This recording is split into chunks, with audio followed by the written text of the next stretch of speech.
नमस्कार दोस्तों, आपका स्वागत है हमारे चैनल पर। आज पूजा सुर्ख-लाल जोड़े में सजी दुल्हन के लिबास में किसी आकाश की अप्सरा से कम नहीं लग रही थी। शांति जी अपनी बेटी को दुल्हन के जोड़े में देखकर बार-बार बलाएं लिए जा रही थी कि तभी कमरे में अमर जी शांति जी को आवाज़ लगाते हुए आए।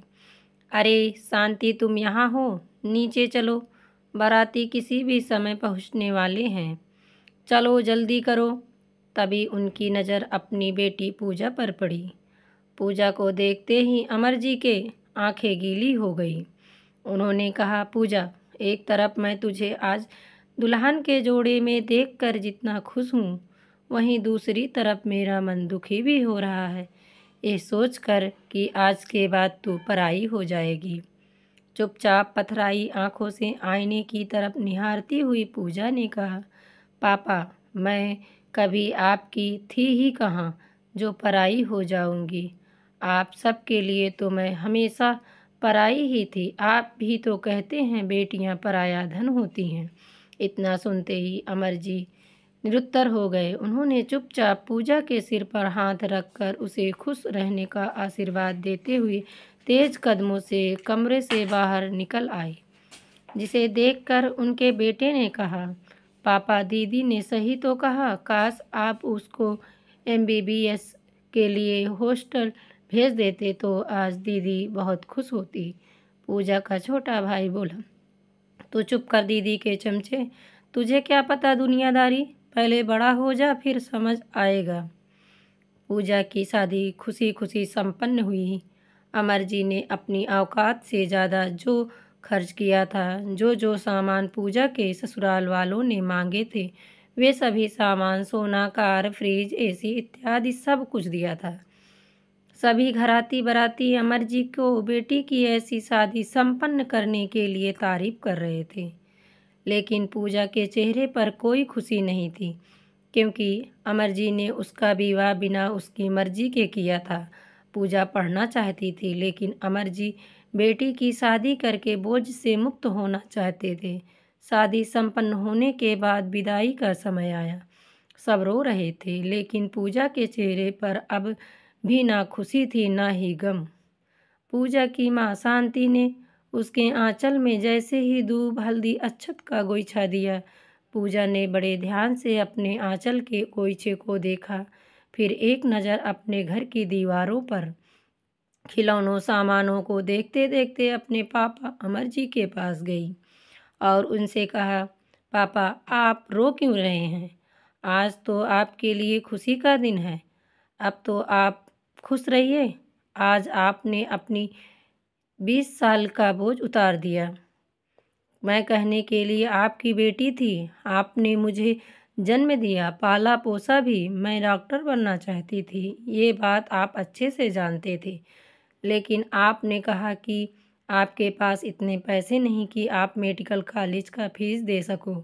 आपने मुझे ग्रेजुएट भी नहीं होने दिया और मैंने शादी कर दी। कहने को मैं आपकी अपनी थी, फिर भी मेरे मांगने पर भी आपने मुझे शिक्षा का अधिकार नहीं दिया और इन अनजान लोगों को मुँह मांगी चीज़ें अपनी औकात से ज़्यादा ला कर दे दी, वो भी अपने सिर पर कर्ज का बोझ रखकर।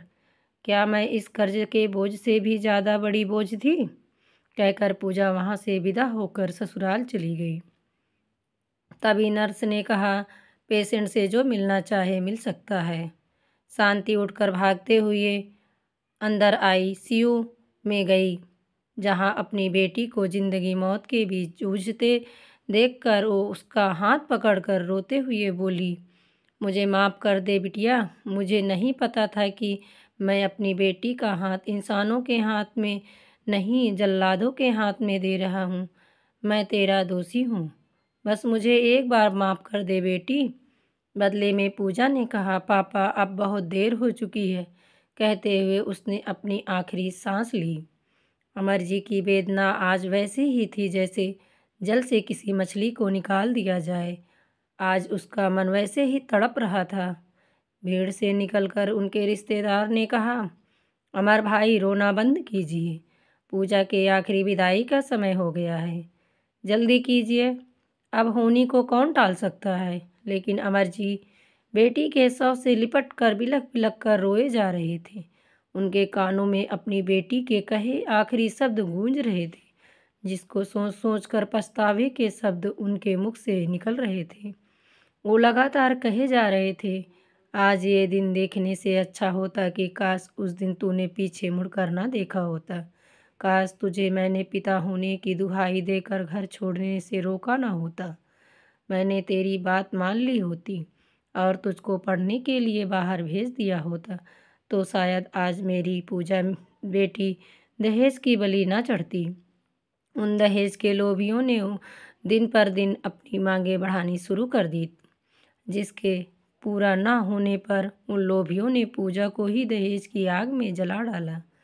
इंस्पेक्टर ने अमर जी को सांत्वना देते हुए कहा, आप चिंता मत कीजिए, उनको सज़ा भी मिलेगी और उन लोगों को आपको मुआवजा भी देना पड़ेगा।